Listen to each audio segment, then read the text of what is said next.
Uburusiya bwongeye kugaba ibindi bitero kuri Ukraine bihambaye cyane ku buryo mu ijoro ryakeye ibitero byishe abantu bashaka kuba barenga 14.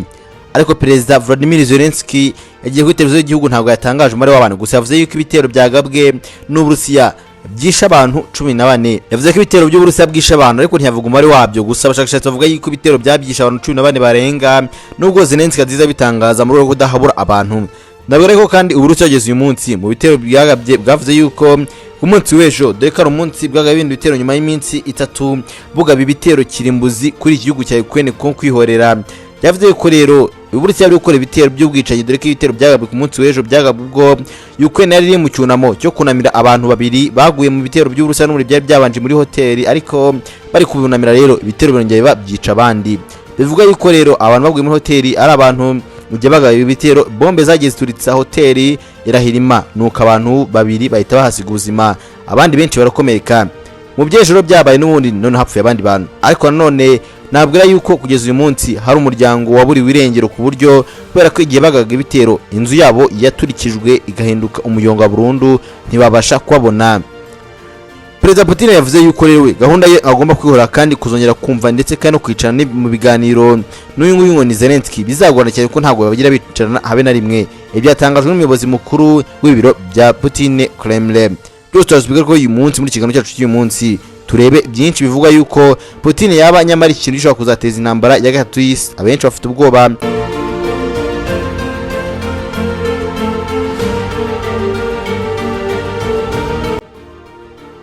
Reka mbere ku bitero byagabwe kuri Ukraine ku munsi w'ejo. Ibitero rero byagabwe yo nuko byishe abantu 14, nuko bivuga gusa ntago Zelensky yeza bitangaza ubwo yatangaga itangazo kuri televiziyo rya n'ibitero byagabwe, ariko nyamara avuga yuko ari abantu 14 bamaze gutera muri ibitero n'umuryango umwe wazimiye w'umugabo n'umugore n'abana bageze muri babiri nabo bahise babiri gwirengero. Ariko none hari makuru avuga muri igihugu cya Ukraine nuko nanone igihugu cyera cyishirwa n'abasirikare ku buryo cyatanyogeza uburyo cyitabaza abasirikare b'Abanyafrika binyuze mu kuba rero igihugu n'ubundi hari umusirikare w'Umunyafrika wagaragaye ukomoka muri Nigeria ubwo yavugaga yuko ngo yarwana igihugu cya Ukraine ubu nungu ari kukirwana kubera ko ngo yagiye kwigayo ubuganga nga umuganga amaze ko umuganga igihugu gitewe afata umwanzo wo kukirwanira. Ariko abahanga mu bya politiki ya Afrika bavuze yuko ibinga ari nk'uburyo kugira ngo bigarure Abanyafrika bahamagara Abanyafrika kuza kurwana ku ruhande rwa Ukraine.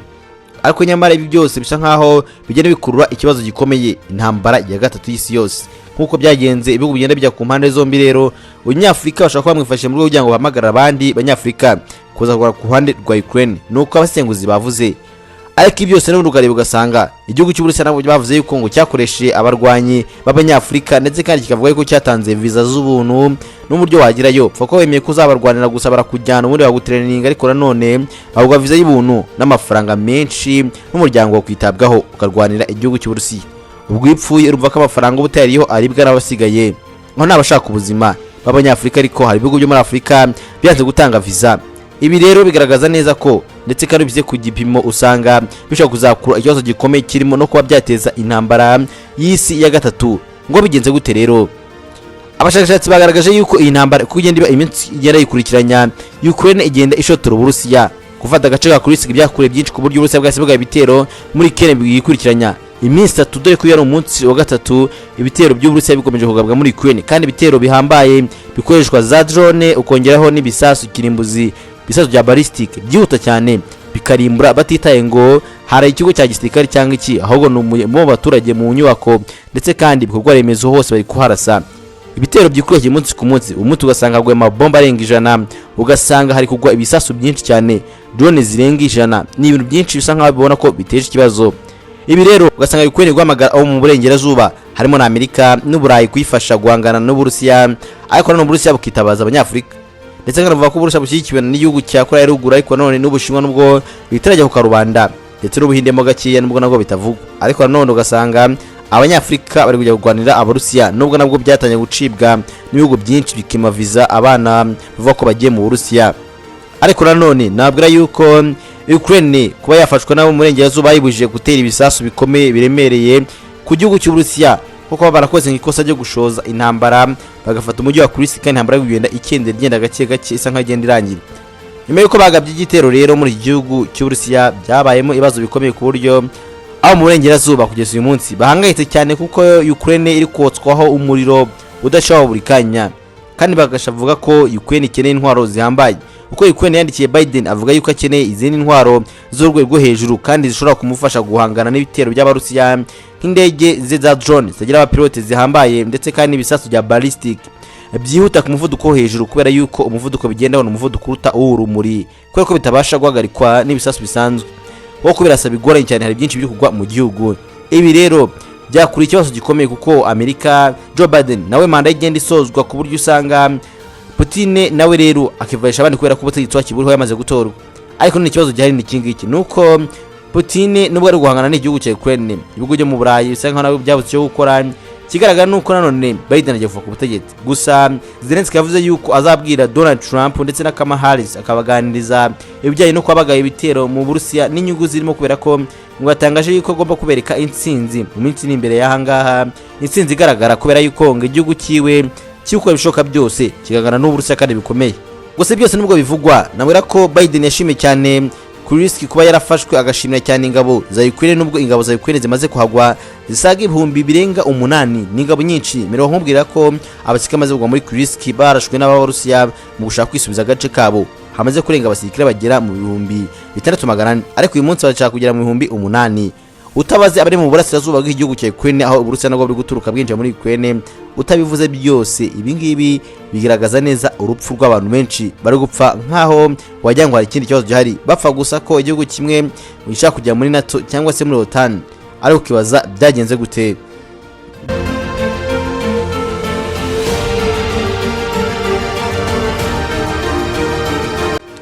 Zelensky rero ubwo yatangazaga yuko igihugu cy'Uburusiya ngo bagiye kugishakamo intsinzi kandi mu minsi mikeya ngo urabonye intsinzi, basaba Biden kubohereza intwaro zo guhangana n'igihugu cy'Uburusiya. Yavuze yuko intsinzi agomba kuyizera kubera ko ngo Kriski yafashwe, kandi Kriski ko yarafashwe bongera bisubiramo nimugoroba yatangazaga amatangazo agaragara uburyo intambara n'ibitero byagabwe ku gihugu cy'Uburusiya byagenze, anavuga no buryo Uburusiya bwakoze ibitero bihambaye.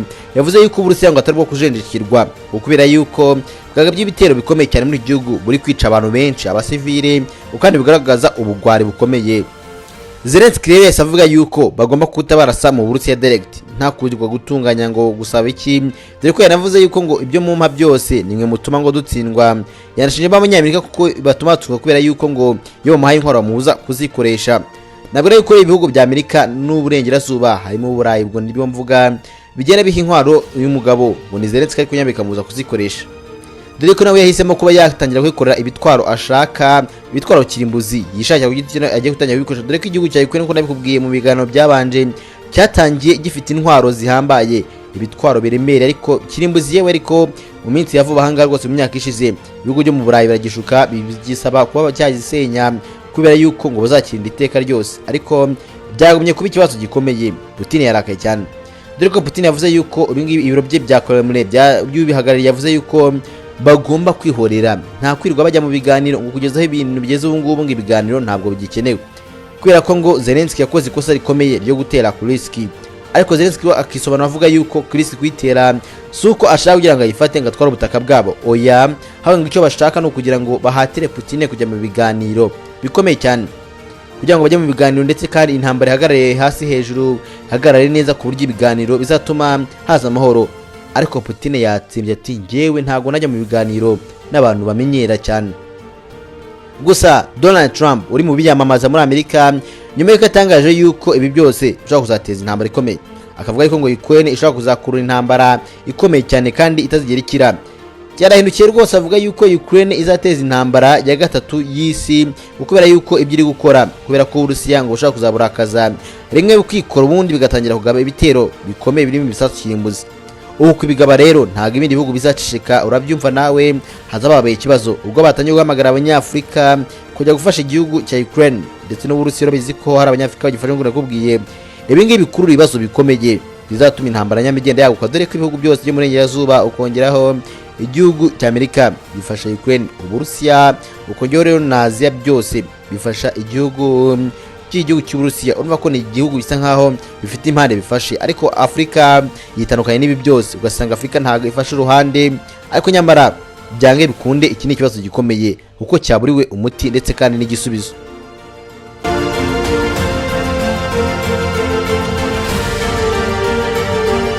gusa nanone nabwira yuko igihugu cy'Ubuhinde mu ntambara byacyo cyatangiye nayo yo kugarura amahoro muri bihugu byombi gikoresheje ibiganiro igujye muri hari na Modi uhagarariye igihugu cy'Ubuhinde Prime Minister wabo yavuze yuko intambara iri gukomeza igenda ibitero byinshi. Gusa yabwiye Putin amwandikira ku munsi w'ejo bavugana kuri telefone avuga yuko kuba bagaba ibitero bikomeye cyane muri igihugu cya Ukraine ngatari igisubizo cy'intambara kandi atari igisubizo gishobora kuboneka vuba hanga kubera ko abenshi b'abana bari kwagwa. Kuko nayo kubwiye uyu mugabo akimara gusura Ukraine dore ko naho yahageze yasanze imirambo y'abana benshi bashyinguwe bafata n'igihe cyo kubunamira. Kugeza uyu munsi rero giye bafashe igihe cyo kunamira yavuze ko nta kindi kintu yarenza uretse ko yabwiye ngo Putin ngo ibi ntago byakemura ikibazo. Gusa none Ukraine isa nkaho nayo kubyumva byagoranye dore ko Russia mu bwo cyagabwe ibitero ejo bundi ibitero byagabwe bya muri 900 byose biri kugabwa ahantu hatandukanye. Igihugu cy'Urusiya cyavuze yuko kica kwerekana ko ino ntambara kiyoboye. N'abasesenguzi rero barabivuze bavuga yuko igihugu cy'Urusiya ibyo kiri gukora byose ni ukwereka ndetse igihugu cya Ukraine kwerekana ibindi bihugu byose by'umurengerazuba ko aricyo kiyoboye ino ntambara kandi kigomba kuzayirangiza kibishatse. Impamvu ibihugu byinshi byo murengerazuba bitajya byerura ngo byerekane ko nyamara bidashaka kurwana ndetse no guteza ikibazo gikomeye kubera ko ibihugu byo murengerazuba byanze kwerura ngo byeruye bivuga yuko igihugu cy'Urusiya bari kukirwana byeruye ahubwo barwanya byeruye igihugu cy'Urusiya cyangwa se mu buryo bw'ibanga kubera yuko baza gutanga bavuge ngo twe tugomba kurwana kubera ko byateza ikibazo gikomeye. Rero Putin kugira ngo arase ibisasu byose dore ko ubu ngubu yavuze ko agiye kwihora kandi gukomeye. Mu kwihora kwe gukomeye rero yaratangiye kurasa ibisasu biremereye kandi n'ikindi icyarimwe ari byinshi bigasenya inyubako ibikorwa remezo atitaye dore ko umuriro wabuze muri Ukraine igihe kirekire abantu bagahugira munsi y'ubutaka hamwe hacagara moshi. Ariko nanone nyuma y'ibingibi nubwo Zelensky yaraye atangaje ko abantu bapfuye ko navuga umubare nubwo bakeka ari abantu 14 nanone yavuze yuko nawe umushinya ari mwinshi agomba kwihora ku gihugu cy'Uburusiya cyakoze ibintu bagomba kwihora kandi gukomeye nawe.